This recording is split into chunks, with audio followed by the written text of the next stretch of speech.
Welcome to Nandyal media. నేను ప్రియా. నందికొట్కూరు పట్టణంలోని Jagananna colony సమస్యలను తక్షణమే పరిష్కరించాలి అని సిపిఎం జిల్లా కార్యదర్శి నాగేశ్వరరావు డిమాండ్ చేశారు. నందికొట్కూరు పట్టణంలో జగనన్న కాలనీలో అనేక సమస్యలు ఉన్నాయన్నారు. కాలనీలోని సీసీ రోడ్లు, వీధి లైట్లు మరియు కరెంటు లాంటి ప్రధాన సమస్యలపై నందికొట్కూరు మున్సిపల్ కమిషనర్ వెంకటరామిరెడ్డికి వినతిపత్రం అందించారు. అనంతరం నాగేశ్వరరావు మాట్లాడుతూ గత ప్రభుత్వంలో జగనన్న కాలనీలో దాదాపుగా 2500 పక్క గృహాలను నిర్మించింది అని, అయితే కనీస అవసరాలను విస్మరించింది అని, కూటమి ప్రభుత్వం అయినా అక్కడ నివసిస్తున్న ప్రజలకు న్యాయం చేయాలన్నారు. అదేవిధంగా కాలనీలలో అంగన్వాడీ కేంద్రం, సచివాలయం, ప్రాథమిక పాఠశాల లాంటి కనీస అవసరాలు తీర్చాలి అని ఆయన డిమాండ్ చేశారు. లేని పక్షంలో రిలే నిరాహార దీక్షలు చేపడతామని నాగేశ్వరరావు హెచ్చరించారు. ఈ విషయంపై మున్సిపల్ కమిషనర్ స్పందించి సమస్యను ఉన్నతాధికారుల దృష్టికి తీసుకుని వెళ్లి త్వరితగతిన పరిష్కరించే విధంగా కృషి చేస్తారని హామీ ఇచ్చారని వారు తెలిపారు. ఈ కార్యక్రమంలో సిపిఎం నాయకులు గోపాలకృష్ణ, ఉస్మాన్ బాషా మరియు వ్యవసాయ కార్మిక సంఘం నాయకులు రాజు, మద్దిలేటి పాల్గొన్నారు.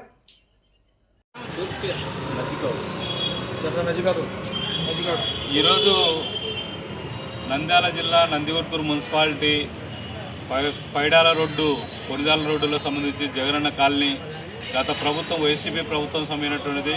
సెంటు స్థలంలో 1,80,000 రూపాయలు మంజూరు చేసి పేదలకు ఇండ్లు మంజూరు చేయడం జరిగింది. ఆ 1,80,000 రూపాయలు సరిపోక అనేక మంది బ్యాంకుల్లో అప్పులు తెచ్చుకున్నారు, పొదుపులు అప్పులు తెచ్చుకున్నారు, ప్రైవేట్ వడ్డీలకు తెచ్చుకున్నారు. 3 రూపాయలకు 5 రూపాయలు తెచ్చుకొని ఓ లబ్ధిదారుడు ఒక్కొక్కరు సమయమైనటువంటిది కూలినాలు చేసుకున్నటువంటి గౌండలు, అత్యధిక మంది గౌండలు, సెంటరింగ్ చేసుకునేటువంటి వాళ్ళు, ఆటో కార్మికులు, అనేక చేతివృత్తులు పనిచేసుకునేటువంటి వాళ్ళు కార్మికులు సమయమైనటువంటిది.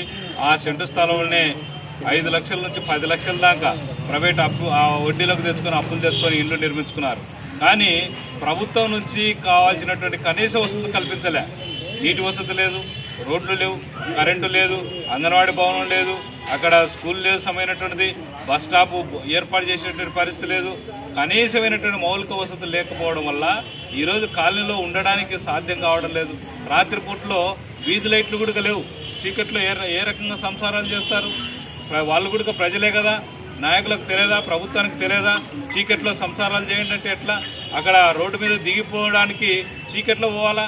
రోడ్లు పోవడానికి రావడానికి ఆటోలు పోనీకి లేవు, మనుషులు తిరగడానికి సాధ్యం కావడం లేదు. కాలనీలో రోడ్లు వెంటనే జేసీబీ పెట్టి రిపేర్ చేయాలని చెప్పి వీధి లైట్లు వేయాలా?